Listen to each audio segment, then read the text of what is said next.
नमस्कार. मी मोरेश्वर. हाय Maharashtra YouTube news चॅनलमध्ये आपलं स्वागत आहे. भाजप भाजपचं सध्याची आक्रमक खेळी पाहता त्या निवडणुकीत म्हणजे 2029च्या निवडणुकीत भाजप कसा वागेल ते स्पष्ट दिसतंय.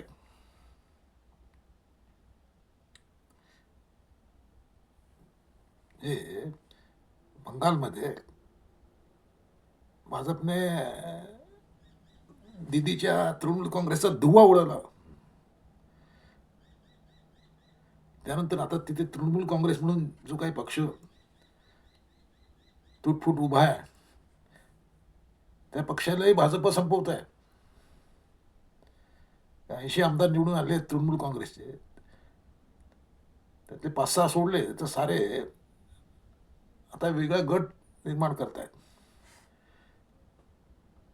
वेगळी तृणमूल काँग्रेस. आणि त्यांचा दावा आहे बंडखोरांचा की आमचाच पक्ष हा खरा पक्ष आहे, खरी तृणमूल काँग्रेस आमचीच आहे. ममता दिदीची तृणमूल काँग्रेस बनावट आहे, नकली आहे. म्हणजे असा युक्तिवाद उद्धव ठाकरेंचे शिवसेनेच्या विरोधात एकनाथ शिंदेंनी बंड केलं होतं. त्यावेळी शिंदेचे आमदार हाच युक्तिवाद करत होते. राष्ट्रवादीमध्ये शरद पवारांच्या विरुद्ध पुतण्याने बंड केलं तेव्हा आणि पुतण्यानंतर कोर्टात गेला. पुतण्याने हीच भूमिका घेतली की आमची राष्ट्रवादी खरी राष्ट्रवादी आहे, आमच्याकडे एवढे आमदार आहेत, एवढे खासदार आहेत. आता एकनाथ शिंदे तीच भूमिका घेतील. घेऊ शकत, कारण सध्या जे वातावरण दिसत आहे राजकारण, त्यामध्ये एकनाथ शिंदेची घुसमट सुरू आहे. एकनाथ शिंदे आणि देवेंद्र फडणवीस यांच्यामध्ये कुरघुड्या सुरू आहेत वर्चस्वासाठी. वर्चस्व कोणाचं राहील, दिल्लीत कोणाचा शब्द चालेल? सध्या तरी देवेंद्रचा शब्द चालतोय. त्यामुळे शिंदे अस्वस्थ आहेत. आपण उपमुख्यमंत्री आहोत, मुख्यमंत्री नाही, हे कटू सत्य स्वीकारायला अजूनही शिंदे तयार नाहीत. त्यामुळे वेळोवेळी त्यांना दिल्लीमध्ये धावावं लागतं. पण शेवटी ते भाजपवाले आहेत,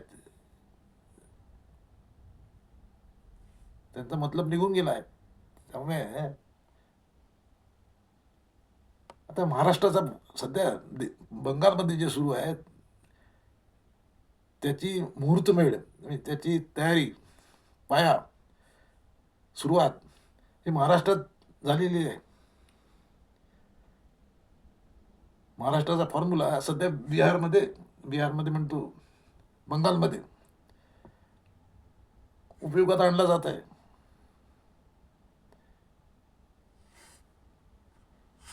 जे उद्धव ठाकरे यांच्या विरोधात एकनाथ शिंदेंनी बंड केलं. एकनाथ शिंदे आणि 40 आमदार त्याचे, आणि ठाकरेंच्या पक्षावर, निवडणूक चिन्हावर दावा केला आणि निवडणूक आयोगाने तो मान्य केलं. त्यामुळे उद्धव ठाकरे रिकामेच झाले आणि अजूनही रिकामेच आहेत. तोच प्रकार शरद पवारांच्या बाबतीत झाला. शरद पवार स्वतःला जाणता राजा समजतात, परंतु भाजपने खेळलेल्या एका गोटीपुढे त्यांनी वार खाल्ला. अजितदादांची राष्ट्रवादी ही खरी राष्ट्रवादी म्हणून निवडणूक आयोगाने स्वीकारली. आणि आता दादा नाहीत, त्यांच्या पत्नी सुनित्रा वहिनी यांच्याकडे राष्ट्रवादीचा चार्ज आहे. खरी राष्ट्रवादी म्हणजे राष्ट्रवादी म्हणून निवडणूक आयोगाच्या दप्तरी सुनित्रा वहिनींची राष्ट्रवादी ओळखली जाते. ते शरद पवारांनी भोगलं, त्याच्या आधी उद्धव ठाकरेंनी भोगलं. आता पाळी आहे ती एकनाथ शिंदेची. शिंदेंना आता वास्तवाला सामोरं जावं लागेल त्यांना. म्हणजे आता 2029 मध्ये पुढच्या निवडणुका आहेत, लोकसभेच्या, नंतर विधानसभेच्या आहेत. त्या अनुषंगाने एकनाथ शिंदेंना आपली शिवसेना ही भाजपसोबत विलीन करावं लागेल, किंवा भाजपसोबत जवळ जावं लागेल. भाजप म्हणेल तसं वागावं लागेल. अन्यथा भाजप जी काय उरली सुरली एकनाथ शिंदेची शिवसेना आहे, ती तोडफोड करून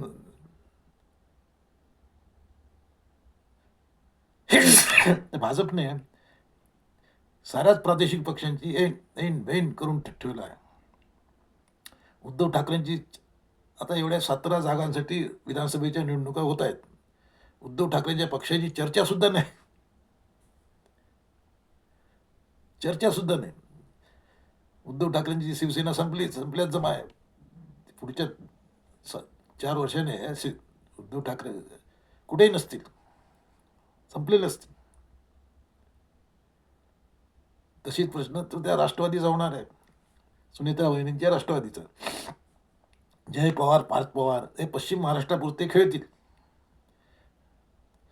पुणे, सातारा वगैरे वगैरे त्या भागात काय 5-10 आमदार पुरती त्यांची ताकद राहील. बाकी राष्ट्रवादी ही आता पश्चिम महाराष्ट्रवादी सुद्धा राहणार नाही. तसलाच प्रकार आता एकनाथ शिंदेसोबत होणार आहे. शिंदेंना वास्तवाला सामोरं जावं लागेल. उद्धव ठाकरेंना उघडून फेकण्यासाठी त्यांनी जे डावपेच खेळले आणि भाजपची मदत घेतली. आता भाजप त्याची किंमत वसूल करतोय. शिंदे सेना वाढवण्यासाठी भाजपने मेहनत केलेली नाही आहे. भाजपला वाढवायचा आहे. त्या हिशोबाने भाजपची पावलं पडत आहेत. त्यामुळे त्या प्रादेशिक पक्षांना वाईट दिवस तुम्हाला आलेले दिसतील. त्याची सुरुवात झाली आहे. महाराष्ट्र फॉर्म्युला बंगालमध्ये स्वीकारला गेला आहे आणि महाराष्ट्रात त्याचे प्रॅक्टिकलमध्ये तुम्हाला परिणाम दिसतील. त्यामुळे एकनाथ शिंदे यांनी सुरुवातीला जे उद्धव ठाकरेंच्या विरुद्ध बंड केलं होतं, ते बंड आता त्यांना भाजपच्या विरोधात करावं लागेल. कारण उद्धव ठाकरे आणि एकनाथ शिंदे पुन्हा कधी एकत्र येऊ शकत नाहीत, किती त्यांनी म्हटलं तरी.